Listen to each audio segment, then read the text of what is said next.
দর্শক, ডাকসু নির্বাচনে সংবাদ সংগ্রহ করতে গিয়ে মারা যান চ্যানেল এস এর সাংবাদিক তরিকুল ইসলাম শিবলি। আর ডাকসু নির্বাচনের ভোট গণনায় সময় অসুস্থ হয়ে মৃত্যুবরণ করেন প্রতিষ্ঠানটির চারুকলা বিভাগের সহকারী অধ্যাপক জান্নাতুল ফেরদৌস। আসন্ন চট্টগ্রাম বিশ্ববিদ্যালয়ের ডাকসু নির্বাচনের সময় এ ধরনের দুর্ঘটনা ঠেকাতে কতটুকু প্রস্তুত বিশ্ববিদ্যালয় প্রশাসন?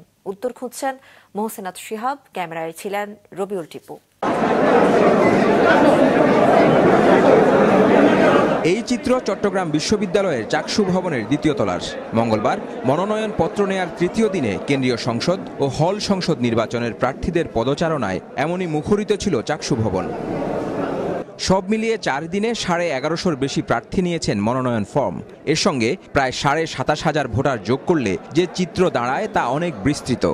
এই নির্বাচনী আমেজ ও কর্মযজ্ঞের মাঝে অনুচ্চারেই উকি দেয় একটি শঙ্কা। ডাকসু ও জাকসু নির্বাচন দুটি প্রাণ কেড়ে নেওয়ার পর চাকসু নির্বাচন শেষে সবাই কি ঘরে ফিরতে পারবেন হাসি মুখে? এর জন্য কতটুকুই বা প্রস্তুত প্রশাসন? চাকসুর প্রধান নির্বাচন কমিশনার প্রফেসর ডক্টর এম মনির উদ্দিনের কথা শুনলে অবশ্য মনে হবে এমন অনাকাঙ্ক্ষিত দুর্ঘটনা প্রতিরোধে যথেষ্ট পরিকল্পনা নেই তাদের। তীব্র গরমে হিট স্ট্রোক ঠেকাতে নেই কোনো হাইড্রেশন পয়েন্ট রাখার পরিকল্পনা। হায়াত মহত আল্লাহর কাছে আমরা কিছু বলতে পারবো না, তবে সুস্থ থাকার জন্য একটা উৎসবমুখর পরিবেশ লাগে।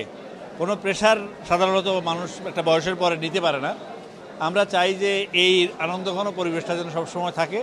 আমরা পিওর ওয়াটার কিংবা এই যে আপনার একটা কোথাও একটা রেস্টের জন্য জায়গা, যেই জায়গাগুলোতে আমরা প্রবলেমগুলা শুনেছি বা দেখেছি সেগুলাকে আমরা কিভাবে কমায় আনতে পারি, মিনিমাইজ করতে পারি সেই চেষ্টা করছি। তবে যে কোনো বিপদ এড়াতে চট্টগ্রাম বিশ্ববিদ্যালয়ের মেডিকেল ইউনিট তৈরি থাকবে বলে জানান সদস্য সচিব ডক্টর AKM আরিফুল হক সিদ্দিকী। নির্বাচনের আগে প্রস্তুতি সভায় এগুলো নিয়ে আরও আলোচনা হবে বলেও জানান তিনি। CMOর মাধ্যমে আমরা মেডিকেল টিম রাখছি, আমরা ফোন দিলে ওনারা চলে আসবেন, অথবা আমরা এখানকার কোনো ধরনের অসুস্থতা বা এই ধরনের কোনো ইস্যু থাকলে অ্যাম্বুলেন্সের ব্যবস্থা আছে। ইনশাল্লাহ আমরা দ্রুততার সাথে মেডিকেলে নিয়ে যাওয়ার চেষ্টা করবো আর কি। ভোট গণনার প্রক্রিয়া ত্বরান্বিত করতে প্রযুক্তির ব্যবহার এবং কোনো শিক্ষকের ওপর যেন বাড়তি চাপ না পড়ে সে ব্যাপারে সতর্ক আছে বিশ্ববিদ্যালয় প্রশাসন, জানান বিশ্ববিদ্যালয়ের উপাচার্য কামাল উদ্দিন। শিক্ষকদের যাদের স্বাস্থ্যগত ত্রুটি আছে, কারো হার্ট ডিজিজ থাকতে পারে, অনেক অসুস্থতা থাকতে পারে, হার্টে ব্লক থাকতে পারে, যারা অনেক চাপ নিতে পারে না, এই ধরনের শিক্ষক কর্মকর্তাদেরকে আমরা অনুরোধ করেছি আপনারা সেই কনসার্নগুলো আমাদেরকে জানান। আমরা যারা এই ইফোর্টটা নিতে পারবে সেই কনসার্নটা নিয়ে আমরা এই কাজগুলো করছি। ভোটের সময় সংশ্লিষ্ট সবাইকে নিরাপদ রাখা নিশ্চিত করাটা বিশ্ববিদ্যালয় প্রশাসনের জন্য বড় চ্যালেঞ্জ হয়ে থাকবে বলেই মনে করছেন সংশ্লিষ্টরা। মোহসেনাত শিহাব, মাছরাঙা সংবাদ, চট্টগ্রাম।